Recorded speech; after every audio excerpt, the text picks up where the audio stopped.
नमस्कार। बहुत स्वागत है आप सभी दर्शकों का कन्या राशि के लिए जून 2026 राशिफल के इस वीडियो में। स्वर्ण काल का आरंभ। जी हाँ, मैंने थंबनेल में लिखा है स्वर्ण युग का आरंभ,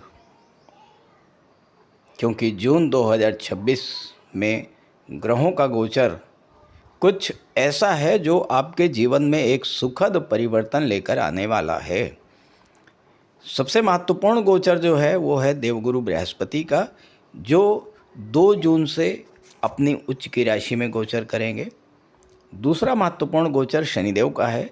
शनिदेव बुध के नक्षत्र रेवती में गोचर कर रहे हैं, जो अत्यंत शुभ नक्षत्र है, और शनि के बुध के नक्षत्र में गोचर करने से शनिजन कष्टों से राहत मिलेगी और उसके शुभ फल आपको प्राप्त होंगे। तीसरा महत्वपूर्ण गोचर मंगल देव का है। मंगल 20 जून तक स्वराशि में गोचर करेंगे। इसके अलावा जून में 2 बार बुध शुक्र का लक्ष्मी नारायण योग बनेगा, 8 जून तक मिथुन राशि में और 22 जून के बाद कर्क राशि में। और सबसे बड़ी बात, कर्म कारक शनि और धन कारक देवगुरु ये त्रिकोण पर होंगे, तो दोनों ही एक्टिवेट होंगे और आपको आपके द्वारा किए गए एफर्ट्स का लाभ भी जून में मिलेगा। ये विश्लेषण आपकी चंद्र राशि के आधार पर किया जा रहा है। तो ये है कन्या राशि के जातकों की कुंडली। स्वर्ण युग का आरंभ, स्वर्ण काल का आरंभ, क्या मतलब है इसका? क्या आपके घर में सोने की बरसात शुरू हो जाएगी? जी नहीं, ऐसा बिल्कुल भी नहीं है। स्वर्ण काल का मतलब ये है कि आपके घर में खुशियाँ लौटेंगी, सुख शांति का वातावरण बनेगा, पुराने समस्याओं से राहत मिलेगी, आर्थिक संकट समाप्त होगा, घर में खुशियाँ लौटेंगी, मांगलिक आयोजन होंगे, सफलता के नए नए सोपान आप तय करेंगे, व्यापार व्यवसाय में उन्नति होगी, मानसिक चिंता और तनाव समाप्त होगा। ये सारी चीज़ें होती हैं जब स्वर्ण काल की शुरुआत होती है। तो ये स्वर्ण काल की शुरुआत कब होती है? स्वर्ण काल की शुरुआत तब होती है जब ग्रहों में गोचर में ग्रहों का प्लेसमेंट बहुत अच्छी स्थिति में हो और कुंडली में राजयोग बन रहा हो। अब राजयोग को लेकर के बड़ा प्रश्न आपके मन में आता है और अक्सर आप पूछते भी हैं कि क्या राजयोग सच में फलित होते हैं? तो मैं आपसे कहूँगा कि 100% फलित होते हैं, लेकिन ये देखना ज़रूरी है कि आपकी जन्म कुंडली में जो राजयोग बना है वो कहीं खंडित तो नहीं हो रहा है। जो राजयोग बना है, वो राजयोग बनाने वाला जो ग्रह है, कहीं वो पीड़ित तो नहीं है, अंश बल से कमज़ोर तो नहीं है, और फिर वो राजयोग किस ग्रह के द्वारा बनाया जा रहा है और क्या आपके जीवन में उस ग्रह की महादशा, अंतर्दशा या प्रत्यंतर दशा गतिमान है। और ये निश्चित रूप से आप समझ लीजिए कि अगर आपकी कुंडली में कोई राजयोग बना है, राजयोग बनाने वाला ग्रह मजबूत स्थिति में है और आपके जीवन में उस ग्रह की महादशा, अंतर्दशा या प्रत्यंतर दशा गतिमान है और उस समय आपने एफर्ट्स किए, भरपूर प्रयास किया, तो राजयोग का ज़बरदस्त लाभ भी आपको मिलेगा। 100% राजयोग प्रभावी होता है, लेकिन आपको जानकारी होनी चाहिए कि आपकी जन्म कुंडली में राजयोग कब बन रहा है, किस ग्रह के द्वारा बन रहा है और उस समय आपको क्या करना चाहिए। अब देखिए, स्वर्णकाल क्यों बन रहा है, क्यों कहा है मैंने? क्योंकि आपके राशि के स्वामी युवराज बुध 22 जून तक 10वें भाव में अपनी ही राशि में गोचर करेंगे और यहाँ पर भद्र महापुरुष राजयोग बनाएंगे।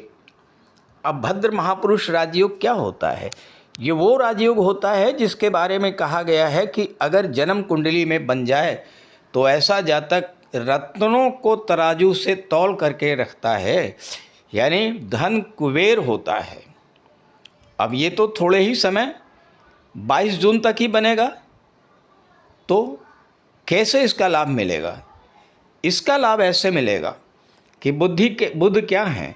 बुध है व्यापार के कारक, बुध है बुद्धि के कारक, बुध है आपकी कम्युनिकेशन पावर के कारक, बुध मैनेजमेंट आईटी सेक्टर को दर्शाते हैं। तो इस समय अगर आपने अपने व्यापार, अपने करियर, अपने प्रोफेशन में बुध का पूरी तरह से यूटिलाइजेशन किया, कैसे करेंगे? आपकी कुंडली में राहु बहुत स्ट्रॉन्ग पोजीशन में बैठे हुए हैं, छठे भाव में अनबीटेबल हैं।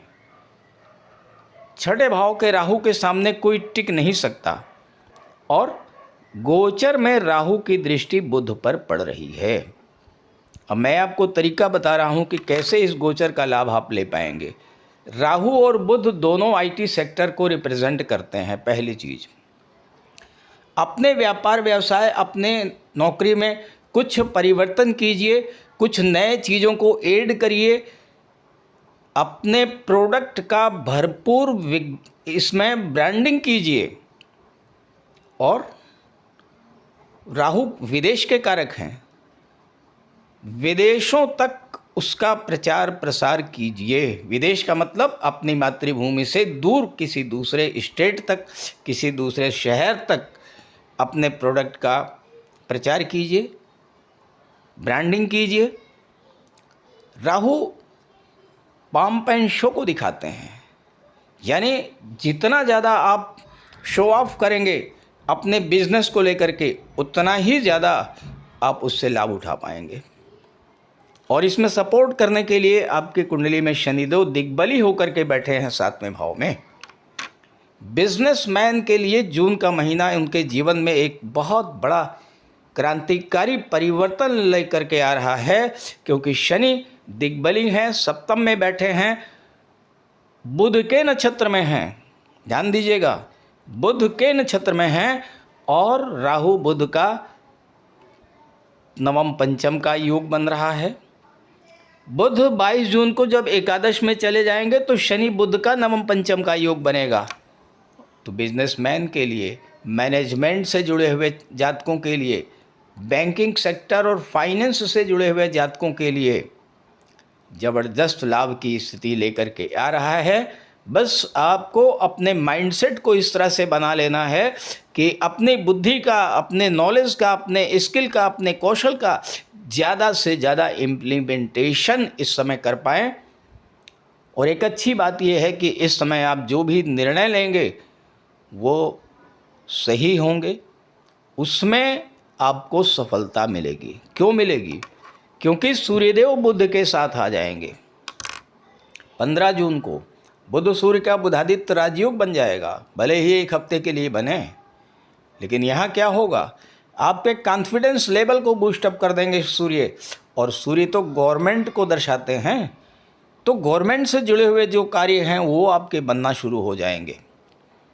सरकारी अधिकारियों का आपको सहयोग मिलेगा। राजनीति से जुड़े हुए जो राजनेता हैं, उच्च पदस्थ अधिकारी हैं, उनसे आपका जो सपोर्ट मिलना चाहिए वो आपको मिलेगा।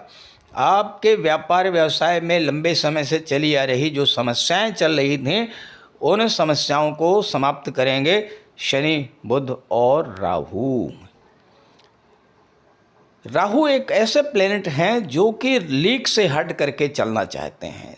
जहाँ पर जिस रास्ते पर बाकी लोग चल रहे हैं, राहु अपना रास्ता खुद बनाते हैं।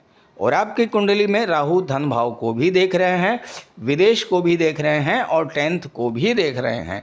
अपना रास्ता अगर आप नया बनाएंगे, खुद बनाएंगे, आउट ऑफ बॉक्स थिंकिंग रखेंगे, जो दूसरे नहीं कर रहे हैं, अगर आप वो करने का प्रयास करेंगे तो आप देखिएगा यही राहु आपको बुलंदियों पर पहुंचा देंगे।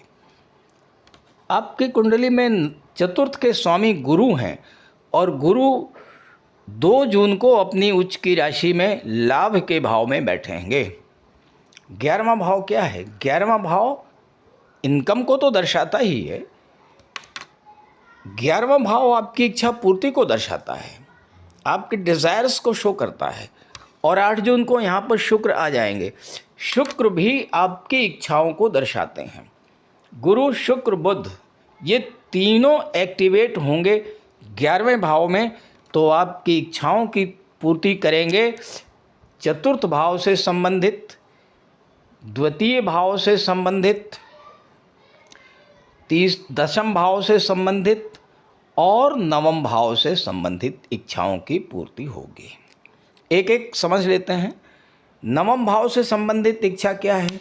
धार्मिक यात्रा, उच्च शिक्षा के लिए विदेश गमन, किसी अच्छे इंस्टीट्यूट में एडमिशन, हॉस्टल में रहना, इस तरह की चीज़ें इस जून के महीने में होंगी। 9वां भाव पिता को दर्शाता है। पिता का सपोर्ट इस समय मिलेगा। ध्यान दीजिएगा, 10th लॉर्ड हैं बुध और 9th लॉर्ड हैं शुक्र, और दोनों एक दूसरे के परम मित्र हैं।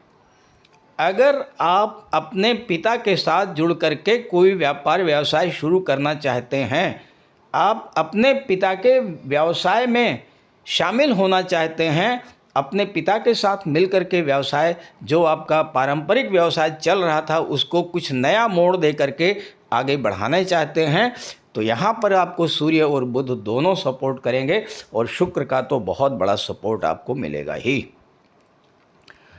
Second house, second house property, पैतृक संपत्ति, धन का संचय, परिवार, और 4th हाउस प्रॉपर्टी, इनसे संबंधित आपकी इच्छाएं पूरी होंगी। कोई प्रॉपर्टी आप लेना चाहते थे, उसका बहुत अच्छा योग बन रहा है। परिवार का सहयोग नहीं मिल रहा था, परिवार का सहयोग मिलना शुरू हो जाएगा। नए वाहन और नए घर में प्रवेश का योग बनेगा।